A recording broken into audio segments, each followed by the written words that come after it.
Rolling out along the Henry Post Army Airfield right now.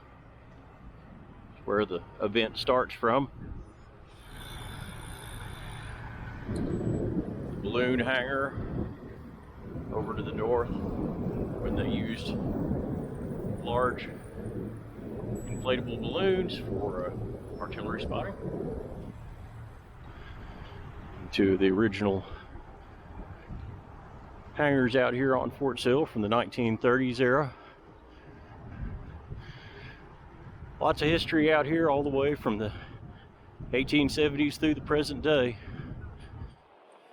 Almost to the western edge of the main post area and headed out into the ranges pretty soon, which is the not as historic part, but the scenic part of the ride. ADAs, air defense artilleries, training area, storage area. Morning.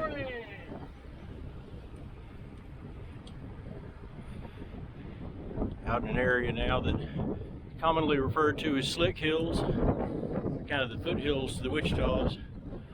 They're limestone instead of granite, so very different topography. No trees. Some pretty decent little hills though.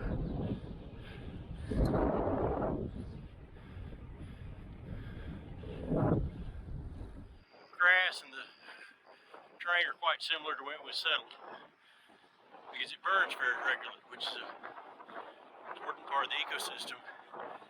Side effect of the training and the fact the artillery sets a lot of fires, but it keeps the grass in good condition.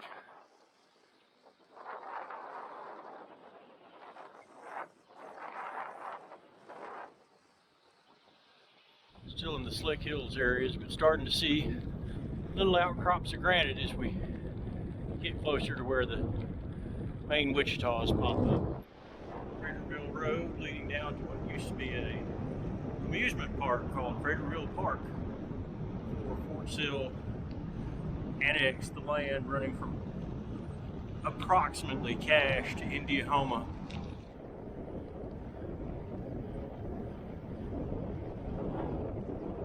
And we're into the Granite Mountains now. On Highway 115 that kind of bisects the middle of Fort Sill, headed toward the Wildlife Refuge, so we're headed north.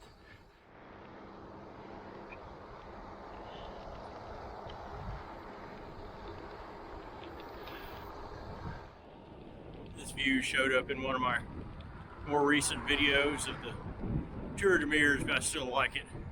One of the nice views coming up toward Mears and Medicine Park and the Wildlife Refuge. Jed Johnson Lake's kind of in the, well, you can't see it now, but it's in the foreground. Pretty decent view of Mount Scott ahead, just giving you some perspective. It's a fun little climb. Plenty of places to pull off if you need to take a break. Not so steep that you can't get rolling again. You can catch a couple of glimpses in the center of the frame of the road going up the mountainside. It makes about a loop and a half, I think, to the very top. It just circles on up there around the mountain.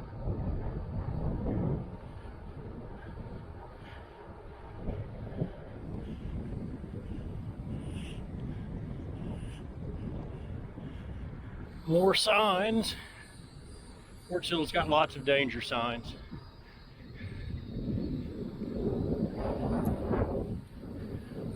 The take-home message for that one: things that didn't go boom when they landed the first time could go boom if you mess with them.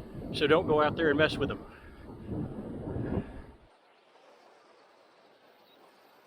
Moving easterly from Litra, back toward the main post area. Tower 2 Road. I don't know if that's Tower 2 out in the distance on the edge of the range, which looks a little worse for wear, or if this is Tower 2. These would have been for observing artillery fire out here on the range. Looks like there might even be a marker here. Let's take a look.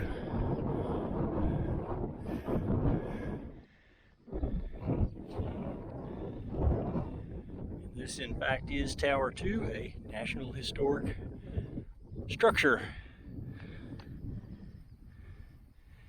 Very similar to the towers that the Coast Artillery used on the coast, with a somewhat similar goal.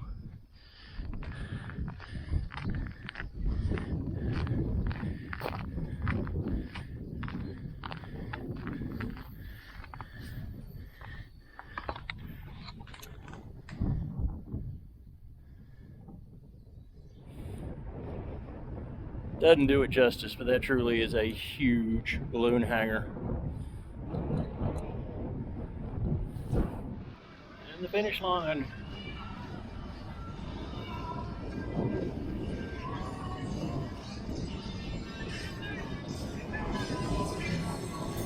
Now for the add-on portion of the tour of the Wichitas, since they didn't take us down through Old Post or by the museums.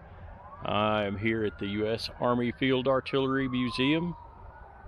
We've got Artillery Park, ADA Park actually, more on this side. And if we cruise around to the other side, you can see a small portion of the Field Artillery Park outdoor collection. And this is a 105 howitzer diorama set up as a Vietnam era fire support base.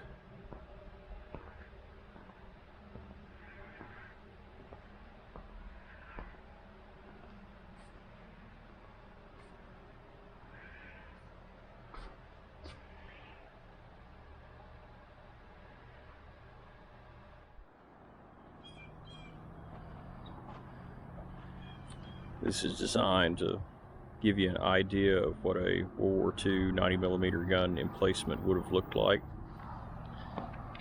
And this is the outdoor portion of the ADA, or Air Defense Artillery Park. Some of y'all may know one of my non-bicycle interests is the history of the Coast Artillery Corps, which the ADA is the lineal descendant of the Coast Artillery Corps.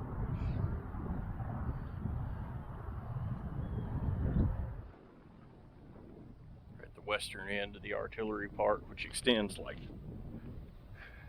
I don't know, half a mile, maybe it's just a quarter of a mile. It's a long way down there.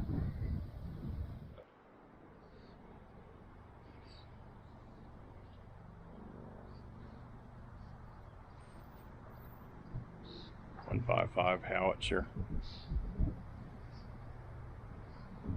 155 gun, the French 155. This particular 280mm gun, which is what it was, it got the name Atomic Annie, was the first to fire a nuclear artillery shell in 1953, shown here with its tractors, I guess if you'd call them. It required both of these. These were deployed to West Germany during the Cold War, but only stayed in service for a little while. As you can imagine, on European roads, it would be pretty difficult to maneuver this. These are the quartermaster warehouses from the 1870s. These used to be where the museum was based when I was a kid, the Field Artillery Museum. They are certainly in much nicer quarters now than when they were in here, but these did have a special kind of appeal to them.